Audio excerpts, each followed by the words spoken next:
सावन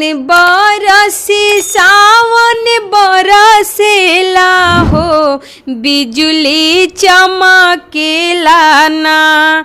अम्मा गरजेली पापा के अगवा हो, बेटी हो गईली सयान।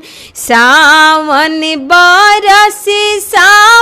बरसेला हो, बिजुली चमकेला ना। चाची गरजेली चाचा के अगवा हो, बेटी हो गईली सयान।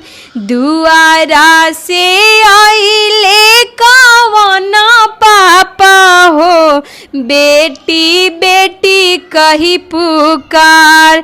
दुआरा से आइले कवन चाचा हो, बेटी बेटी कही पुकार। असो के लगनिया बेटी माफ कर हो, शर्त रखना हमार।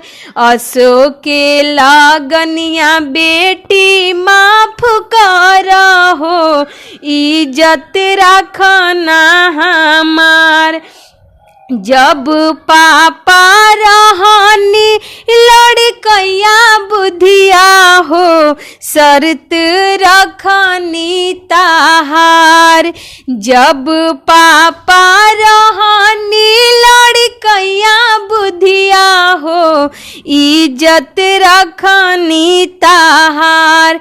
अब पापा भईनी सजन जोग हो, माफ करस भगवान।